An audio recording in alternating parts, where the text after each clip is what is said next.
Le 25 octobre 1722, au matin, a lieu le sacre de Louis XV dans la cathédrale de Reims. Le roi n'a que 12 ans et n'est pas encore majeur selon les lois du royaume, contrairement à Louis XIV qui, lui, en 1654, avait été sacré après sa majorité. 68 ans plus tard, le régent et le cardinal Dubois, son premier ministre, font le choix d'organiser cette cérémonie exceptionnelle, attendue depuis longtemps, qui mêle symbolique religieuse, fête populaire et signification politique, alors même qu'ils sont encore en pleine possession du pouvoir. À la fois fête populaire et cérémonie hautement symbolique, le sacre de Louis XV a-t-il été vécu comme l'apogée festive de la Régence ? Louis XV quitte Versailles le 16 octobre, et après 4 haltes à Paris, Villers-Cotterêts, Soissons et Fismes, il arrive à Reims le 22, où il est accueilli par les autorités municipales et le cardinal de Rohan, archevêque de la ville. C'est le dimanche 25 que commencent les cérémonies associées au sacre. Elles sont reproduites avec de très nombreux détails dans le livre de fêtes gravé par Antoine Danchet.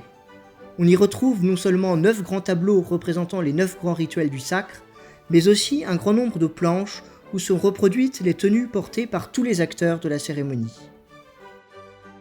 Le roi, appelé 3 fois au dehors par un chantre et par l'évêque de Laon, sort de l'hôtel de ville où il réside.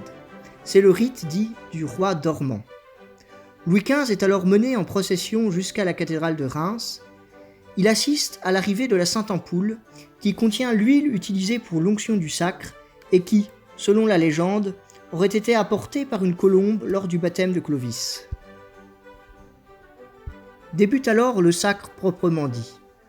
Le roi jure en latin sur les évangiles, puis reçoit les premiers attributs du sacre, ce qu'on appelle en latin les regalia, qui sont apportés par les pairs du royaume. Il se prosterne devant l'autel, et l'archevêque lui applique l'onction du sacre. Louis XV est ensuite revêtu de certains ornements religieux et des regalia les plus importants, qui sont le manteau royal fleur-de-lysée, l'anneau, la main de justice, le sceptre et enfin la couronne. Il est ensuite mené sur un trône et reçoit l'hommage des pairs du royaume qui représentent toute la noblesse. L'acclamation « Vive le roi » retentit, reprise par le peuple tout entier, alors que toutes les portes de la cathédrale sont ouvertes. Ce n'est qu'après une hymne de remerciement à Dieu, le Te Deum, et une messe d'action de grâce, que les cérémonies proprement liturgiques sont terminées. Elles ont tout de même duré 6 heures. Les réjouissances peuvent enfin commencer. Réjouissances officielles de la cour et des grands, certes, sous la forme d'un festin royal donné dans le palais épiscopal de Reims, mais réjouissances populaires aussi, moins bien documentées, mais tout aussi importantes. Car il semble bien que c'est le sacre de Louis XV qui a occasionné la foule la plus nombreuse dans l'histoire de la monarchie française, avec peut-être jusqu'à 100 000 personnes massées autour de la cathédrale, et dans les jours suivants aussi, comme lors de la cavalcade royale du 26 octobre. Le Mercure de France, qui a publié 2 volumes consacrés au sacre en 1722, nous dit que le roi traversa la grande rue, qui le conduisit à l'abbaye de Saint-Rémy, au bruit des acclamations continuelles du peuple, qui étoit accouru en foule de toutes parts. Le peuple est d'ailleurs l'acteur essentiel de l'un des rituels les plus importants du sacre français.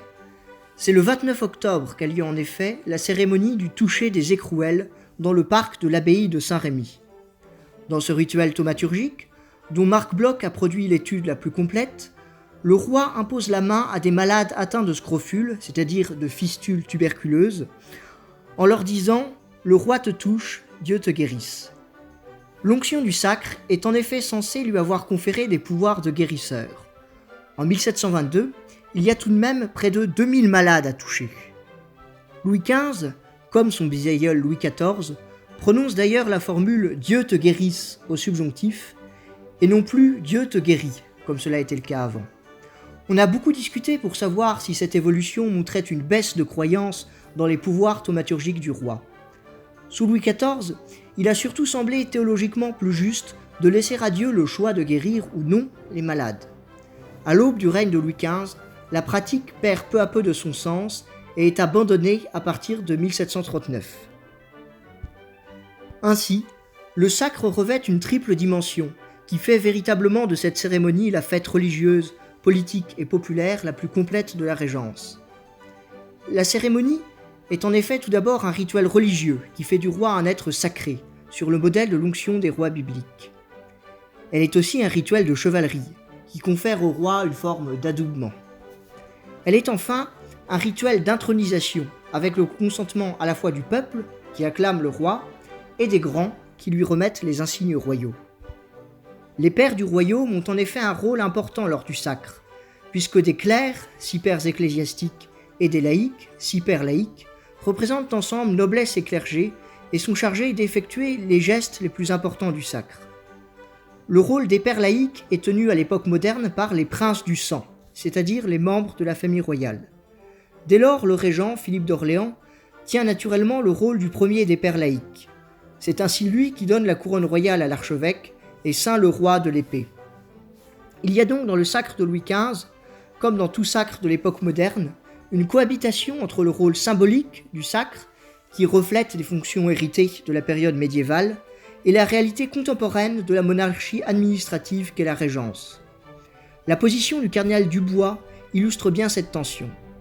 Alors qu'il est Premier ministre et qu'il détient, dans les faits, la réalité du pouvoir politique avec le régent, il est relégué dans les galeries avec les autres cardinaux et les maréchaux pendant la cérémonie. C'est pourtant lui-même qui, avec le régent, a pris la décision de faire se dérouler le sacre avant la majorité du roi. Et c'est dans ce rôle en coulisses, plus que dans leur fonction au sein de la cérémonie, que résident véritablement les enjeux du sacre de Louis XV. En tout cas, le sacre du jeune Louis, le bien-aimé, offre au régent l'opportunité de se présenter comme l'organisateur de la consécration du nouveau roi, à côté des grands du royaume qui sont figurés dans les représentations du festin royal, comme les légitimateurs bienveillants de Louis XV. Le régent orchestre d'ailleurs, sur le chemin du retour à Paris, au château de Villers-Cotterêts, 2 jours de fête en l'honneur du roi désormais sacré, les 2 et 3 novembre, avant d'autres fêtes qui seront données par le duc de Bourbon à Chantilly, les 4 et 8 novembre. Ainsi, plus grande solennité de la monarchie française, mais aussi prétexte à de nombreuses réjouissances, le sacre de Louis XV en 1722 a ainsi sans doute représenté le point d'orgue de la Régence en fête.